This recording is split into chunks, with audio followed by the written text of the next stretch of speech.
Je ne saurais même pas vous décrire la douleur, mais c'est vraiment comme si en fait il y avait quelqu'un qui t'écrase, comme si tu as quelqu'un qui est en train de te tabasser. T'as mal et tu sais pas quand ça va se finir. Et je pense que de la maladie, ça c'est vraiment le pire.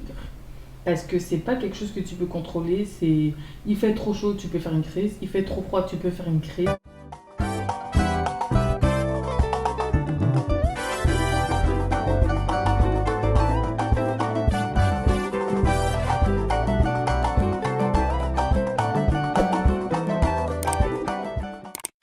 Hey, bonjour à tous, bonsoir à tous. Bienvenue sur ma chaîne, je m'appelle Julia Salamona, a.k.a. la Panthère Noire, a.k.a. Pantera, tu connais maintenant. Si tu ne me connais pas, ça veut dire que tu n'es pas abonné à ma chaîne YouTube, donc je t'invite à t'y abonner. Donc voilà, maintenant que tu es abonné, on va pouvoir rentrer dans le vif du sujet. Alors, avant de commencer, tout d'abord, j'espère que vous allez bien, j'espère que vous vous portez bien, et comme d'habitude, j'espère toujours que tout se passe bien pour vous. Moi, de mon côté, ça va. Du coup, aujourd'hui, en fait, on se retrouve. Je sais pas quel type de vidéo je peux appeler ça. Vas-y, c'est une story time parce que j'ai un peu raconté mon vécu. Et en même temps, je vais vous parler de ma maladie qui est la drépanocytose.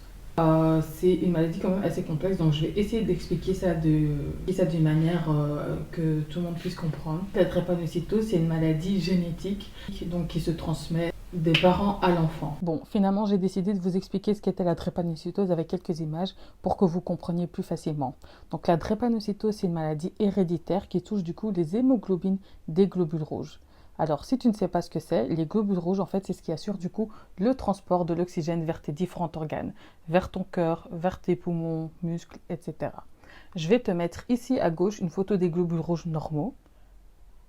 Et ensuite, là maintenant, je vais te mettre une photo des globules rouges anormaux. Les gens atteints de la drépanocytose ont des globules rouges qui meurent beaucoup plus vite que la norme, ce qui entraîne un manque de globules rouges sains et qui peut du coup bloquer la circulation sanguine et provoquer des douleurs qu'on appelle aussi des crises drépanocytaires. Et sincèrement, les gars, à part vous dire que ça fait super mal, je ne saurais pas comment vous le décrire autrement en fait. On a également d'autres symptômes qui sont du coup une augmentation du risque des infections, de la fatigue suite au manque de fer, des inflammations au niveau des doigts et des orteils, les yeux jaunes, des vertiges, des essoufflements et un faible taux d'oxygène dans l'organisme. Ce qui explique du coup pourquoi je suis asthmatique. C'est pas parce que je suis grosse, parce que ça aussi on me le dit souvent. Quand je dis non mais c'est à cause de ma drépanocytose, on dit non mais peut-être que si tu te remets au sport, je sais pas quoi, c'est normal que tu arrêtes de souffle, etc. Non les gars, ça n'a rien à voir avec le fait que je sois grosse. Avant j'étais pas grosse. J'ai toujours été asthmatique, donc voilà. Bon, je vous explique vite fait comment ça se fait que je suis atteinte de la drépanocytose et ensuite je vous laisse avec la suite de la vidéo. Mon père et ma mère sont tous les deux porteurs du gène S, donc porteurs du gène de la drépanocytose. Ce qui signifie que chaque enfant qu'ils allaient avoir avait 25% de chance, donc une chance sur 4, d'être atteint de la drépanocytose, d'être un enfant malade. Je suis la première née de leur union et pas de chance pour moi. J'avais une chance sur 4 d'être drépanocytaire, donc d'être malade. Et je suis malade, donc je suis atteinte de la drépanocytose. Du coup, voilà ce que ça va donner si j'ai des enfants avec quelqu'un qui n'est pas porteur du gène, donc du type AA. Vu que moi je suis SS maladif, nous aurons des enfants qui seront porteurs du gène, mais qui ne seront pas malades. Personnellement, c'est mon avis et je sais que beaucoup ne le comprennent pas, mais en étant moi-même malade, je n'aimerais pas avoir des enfants malades. Donc, je préfère également éviter d'avoir des enfants avec quelqu'un du type AS, donc porteur du gène. Après, ça reste mon avis. J'ai jamais eu vraiment de gros problèmes avant mes 17 ans. Oh my gosh, les gars, j'étais arrivée en 5e année secondaire. Pour les Français qui me regardent, la 5e année secondaire, c'est équivaut à la première année au lycée chez vous, donc l'année juste avant de passer le bac. Et sincèrement, je suis arrivée en 5e année secondaire. Et ce qui s'est passé en fait, c'est quoi? C'est que, vous voyez, donc j'ai dit qu'un des symptômes en fait, c'était qu'on était susceptible aux infections. Donc en gros, concrètement, tu tombes beaucoup plus vite malade que quelqu'un qui est en bonne santé tout simplement. Ça a commencé, je ne l'oublierai jamais, ça a commencé genre après mon anniversaire. Les gars, je suis née le 2 octobre. Donc mi-octobre, j'ai commencé à tomber malade. En fait, à chaque fois que c'était fini, il y avait une autre maladie qui se rajoutait, une autre infection qui se rajoutait et ça n'en finissait pas. J'ai commencé ma 5e année secondaire, les gars, je suis tombée malade. Au début de l'année, ça allait. Novembre est passé, décembre, j'étais malade, mais j'allais quand même à l'école. Et puis le mois de janvier est arrivé. Oh my gosh, j'ai jamais été autant malade de ma vie. J'allais pas à l'école. J'allais pas à l'école, ma vie c'était hôpital, maison, hôpital, maison. Enfin bref, j'allais pas à l'école. J'étais super fatiguée, j'avais souvent des crises, des infections, j'ai tout eu cette année-là. À l'école, on te dit des oui, mais tu tombes trop souvent malade, tu vas rater ton année, est-ce que tu voudrais pas commencer des cours à la maison, des cours à distance? Enfin bref, ils me proposaient des alternatives et moi, franchement, ça me frustrait. Ça me frustrait, je me disais, mais non, fichez-moi la paix, je suis normale, je suis comme tout le monde, je vais aller à l'école. Fichez-moi la paix. Je voulais rien savoir, franchement. Il y a quelques semaines, vraiment dans l'année où ça allait, je retournais à l'école et après je disparaissais de nouveau pendant 2 semaines, 3 semaines. Puis je revenais, puis c'était déjà les vacances. Bon, mon année scolaire, elle était grave foutue. Ça m'a mis un. Je sais pas comment vous dire ça, mais ça m'a fait mal. Et je pense que c'est à ce moment-là, en fait, que je me suis rendu compte et je me suis dit, ah ouais, c'est pas des blagues, en fait. Et du coup, ben, qu'est-ce que j'ai fait? Je sais que j'ai fait un jury central, histoire de réussir 2 années en un, pour passer ma cinquième et ma sixième année secondaire. Les gars, j'ai fait comme ça. Ça m'a fait bizarre parce qu'il fallait que je sois super disciplinée. Je sais même pas comment j'ai fait, mais j'ai réussi mon jury central et j'ai obtenu mon diplôme en même temps que la majorité des gens en fait qui étaient à l'école normale. Et ça m'a reboosté, j'étais super contente, etc. Franchement, j'étais archi grave contente. Mais ça va, je gère beaucoup mieux maintenant, je fais attention, je me fais traiter, etc. Donc voilà. Autant je suis étudiante, autant je sens que ouais, être malade, c'est pas super facile. Surtout que la drépanocytose, en fait, c'est une maladie que pas beaucoup de gens connaissent et c'est une maladie invisible un peu. Je sais pas comment expliquer ça, mais vraiment pour moi, c'est quelque chose que tu peux pas prévoir. C'est-à-dire que je peux venir lundi au travail avec toute la forme du monde. En plus, moi, je suis une personne, je suis super souriante, je suis quand même assez excitée. Donc, tu vas me voir, tu vas dire, ouais, celle-là, elle déborde d'énergie, etc. Je peux venir en talons parce que moi, j'aime trop ça. Ensuite, le jour d'après, pas de nouvelles, je suis à l'hôpital. Et tu vas me dire, mais oh, hier t'allais bien, aujourd'hui qu'est-ce qui se passe? Ou bien je suis à la maison et j'appelle en mode non, ça va pas, j'ai mal, etc. Et j'avoue que je n'explique pas moi quand je me fais engager ou quoi que ce soit en tant qu'étudiante. Parce qu'en général, les gens ils savent pas ce que c'est. Et après, ils vont commencer à te demander des explications. Et ensuite, il y en a qui. C'est triste à dire, hein, pas qu'il y a de la discrimination par rapport à ça, mais quand tu expliques ce que c'est, j'ai l'impression que j'ai beaucoup plus de chances de me faire refuser le boulot. En mode, s'ils doivent choisir entre une étudiante qui est en bonne santé, qui sera là très régulièrement, et une étudiante qui vient t'annoncer qu'elle est maladive, elle est atteinte de la drépanocytose, qu'un jour ça peut aller bien, et puis l'autre jour, en fait, tu vas te rendre compte que, ah ouais, non, finalement, aujourd'hui ça va pas, ils vont choisir l'étudiante en bonne santé, on est d'accord. Et bon, j'en veux personne, hein, c'est comme ça. Hein. Et du coup, j'ai arrêté, enfin, moi je le dis pas en fait, parce que la majorité du temps ça va. Il y a plein de tafs que j'ai fait où je ne suis même pas tombée malade. Donc voilà. Mais j'ai eu un travail quand même où je suis quand même tombée régulièrement malade. Et malheureusement, comme je ne suis pas super ponctuelle, ils m'ont virée. Et ils m'ont dit que c'était à cause du fait que je sois trop arrivée en retard. Sauf que je ne suis pas la seule à être arrivée souvent en retard, déjà pour commencer. En fait, la raison pour laquelle je sais que c'est à cause de ma maladie qu'ils m'ont virée, c'est parce que concrètement, si l'entreprise me vire en me disant écoute, tu tombes trop souvent malade et c'est pas possible pour nous, ils savent qu'ils n'ont pas le droit de le faire en fait. Du coup, ils ont cherché autre chose et malheureusement pour moi, j'ai eu quelques retards. Donc ils m'ont dit que c'était à cause de mes retards qu'ils me viraient, alors que concrètement, il y avait des autres étudiants qui avaient été absents sans justification, des retards de plus d'1 heure. Donc voilà, c'est pour ça que je sais. Et donc, quand tu vois qu'il y a des gens qui sont là, qui sont presque tout le temps en retard, et c'est que moi qui ai appris, donc on n'est pas bête, on savait très bien c'est pourquoi, mais bon voilà. Encore une fois, tu vas prouver ça comment. Je ne veux pas commencer à aller mettre tout le monde dans la sauce. Non, j'ai essayé, etc. Ce qui se passe avec la drépanocytose, c'est que pour moi, franchement, ça m'a fait changer un peu de direction au niveau du travail que je veux faire. Dans le sens où j'avais peut-être commencé en mode, ouais, je veux être avocate. Puis j'ai commencé mes études de droit, c'était pas trop ça ensuite. Je me suis dirigée vers tout ce qui était business. Après, je vais pas vous mentir que je me suis posé la question en mode, ouais, mais comment je vais faire au niveau de mon travail?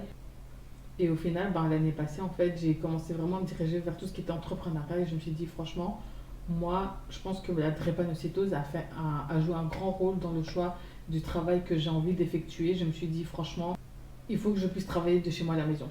Et honnêtement, comment vous dire que ma chaîne YouTube a été une bénédiction pour moi? Genre vraiment. Parce que concrètement, j'ai commencé ma chaîne YouTube, je me suis dit, Si plus tard je veux me lancer dans un projet, je veux entreprendre quelque chose, que ce soit un magasin en ligne, que ce soit peu importe, je sais qu'avoir une base de gens qui te soutiennent déjà par rapport à ta chaîne YouTube, ça peut m'aider en fait dans mon commerce ou dans ce que je veux entreprendre tout simplement. J'avais même pas prévu de me faire de l'argent, mais quand je vous dis que j'avais pas du tout prévu ça, et quand en octobre j'ai vu que j'arrivais à me faire de l'argent, quand j'ai vu que chaque mois c'est pas un salaire, hein, croyez pas que je gagne des millions, c'est pas vrai, mais ça me fait quand même de l'argent. Ça me fait quand même de l'argent avec les partenariats concrètement. Franchement, si je force, je sais que je peux arriver à un salaire. Mais je ne force pas parce que je ne suis pas pro, mais enfin bref, pour d'autres raisons. Mais ça m'a reconforté dans l'idée, je me suis dit, ok, non, je pense que je vais vraiment travailler à partir de chez moi. C'est triste parce que tu n'auras pas des collègues, etc. Euh, je pense que travailler à partir de chez moi, c'est ce qui sera le mieux pour moi. Avant, ça changeait pas grand-chose pour moi. Je pensais, même si je pensais mariage, etc., j'avais pas vraiment de relation super sérieuse ou j'ai pas vraiment connu de mec qui était sérieux, si je peux dire ça comme ça. En gros, moi j'étais dans des relations abusives, agressives, tout ça. Et à ce moment-là, t'as pas la tête, honnêtement, à penser à ouais, mais est-ce qu'il va pouvoir me supporter avec ma maladie, etc. T'as pas ça à penser. Mais là, maintenant que je suis rentrée dans une relation quand même assez sérieuse, ou avec quelqu'un en tout cas qui veut avancer, c'est là que ça m'a frappé en fait et que je me suis dit, ah mais ouais, mais le mec concrètement, en fait, il sort avec quelqu'un qui est malade. Et c'est pas rien. Et moi-même, je comprenais pas. Genre, je me disais, bah, écoute, je suis drépanocytaire, c'est bon, il y a R, etc. Parce que je vis avec, mais je me mettais pas spécialement dans la peau d'une autre personne, en fait. Et c'est quand, en fait, il y a eu quelques moments où je suis tombée malade, mais je pense que c'était au mois de novembre. Octobre, ça allait pas du tout. Et le mec, il stressait. Et j'étais en mode, oh, mais gars, tranquille. Et puis, il me posait plein de questions. Oui, et ta maladie, est-ce que tu peux mourir? Est-ce que tu auras ça? Est-ce que tu peux avoir des enfants? Et est-ce que tu tout le temps mal? Nanani, nanana. Et toutes les questions, en fait, qu'il m'a posées, je me suis dit, ah ouais, ok. Parce que c'est pas tout le monde qui connaît la maladie. Mais j'ai pas cette habitude qu'on vienne me poser autant de questions, en fait. Et surtout qu'on s'inquiète autant pour moi, en fait. Parce que je veux dire, si tu connais pas la maladie, quelqu'un vient et on te dit, je veux dire, tu te mets en couple avec la personne et la personne elle te dit dans le plus grand des cas, ouais, je suis drépanocytaire. Euh, Tu dis, ah ok, t'as quoi? Ouais, non, j'ai ça, ça, ça, tu vois que ça va. Puis d'un coup, tu vois vraiment que, ah ouais, non, ok, elle souffre. C'est pas rien en fait. C'est pas rien. Parce que d'une certaine manière, je pense que certaines personnes peuvent avoir la peur de te perdre. Même si en soi, moi j'estime que c'est pas parce que moi je suis maladive que je vais mourir avant vous. Je suis désolée, mais il y a des gens, ils sont décédés, accident de voiture, et des crises de je ne sais trop quoi.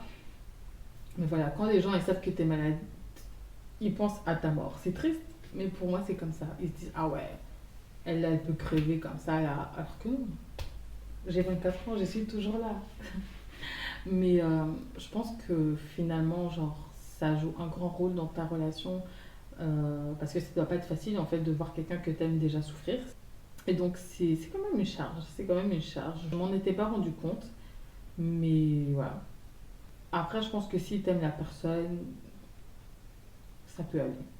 Il y a des couples qui vivent heureux, pourtant la maman ou le papa est très panocitaire, tout va bien, ils ont des enfants, ils vivent heureux, voilà quoi. Je veux dire, moi je suis heureuse, donc voilà. Je pense que si ton partenaire ou ta partenaire prend le temps de se renseigner, de te poser des questions, ça peut aller, ça peut rassurer également. Après, franchement, au niveau de la maladie, c'est vraiment, comme je l'ai dit, ça dépend de personne à personne. En tout cas, pour toutes les personnes qui se sentent mal ou qui à chaque fois sont là en mode, oh mon Dieu, j'aimerais tellement faire quelque chose pour toi, il y a quelque chose que vous pouvez faire pour moi. En gros, les personnes drépanocytaires, en fait, en gros, quand ça va pas, on a besoin de nouveau sang. Du coup, tu vas aller à l'hôpital pour faire une transfusion, etc. Mais pour ça, ils ont besoin de poches de sang, en fait. Et le problème, en fait, c'est quoi? C'est que les Noirs ne donnent pas assez leur sang. Alors, même si on peut retrouver cette maladie en Inde, dans les Antilles, au Moyen-Orient, en Amérique du Sud, N'empêche que les Noirs sont les plus touchés par cette maladie-là. Les gens d'une même origine ethnique ont plus de chances de partager le même groupe sanguin. Et pour qu'une transfusion sanguine fonctionne, il faut que les groupes concordent. Si on fait des transfusions avec un sang qui n'est pas vraiment compatible avec le nôtre, notre corps va développer une résistance aux transfusions. Ce qui signifie du coup qu'on ne pourra plus être transfusé sans risque ou que les transfusions ne fonctionneront plus très bien. Voilà pourquoi je précise qu'il est important que les personnes noires donnent également leur sang. Enfin, bien évidemment, si possible et si chaque personne le veut bien. Mais je trouve ça triste en fait que les gens ne connaissent pas cette maladie et qu'elle ne soit pas assez connue, qu'on n'en parle pas assez, parce que c'est quand même une maladie chronique, c'est une maladie dure, c'est une maladie... On souffre, faut en parler, on souffre. Et t'as mal, t'es fatigué, t'as mal, t'es fatigué. Infection par-ci, infection par-là, on est fatigué. Donc bien évidemment, si vous le pouvez, donnez votre sang. Moi par exemple, comme à cause de ma drépanocytose, je ne peux pas donner mon sang, mais franchement, je sais que si je ne serais pas atteint, je le ferai. Et voilà. J'espère que la vidéo n'est pas trop longue. J'espère que vous avez apprécié passer ce moment avec moi. Ça m'a fait du bien d'en parler. J'en parle jamais. J'en parle vraiment jamais, jamais, jamais, jamais. Pas que j'en avais honte, hein. Pas du tout, pas du tout. Mais c'est juste que je ne savais pas comment m'exprimer. Et puis, je sais pas, j'y pensais pas spécialement. C'est un peu bizarre à expliquer parce que ça fait partie de moi, mais je le calcule sans calculer. C'est un peu bizarre. Mais enfin, bref, voilà, c'est la fin de la vidéo. J'espère que vous avez apprécié. Et je vous souhaite une bonne journée, une bonne soirée. On se retrouve bientôt pour une nouvelle vidéo. Je vous fais des gros bisous. Mouah.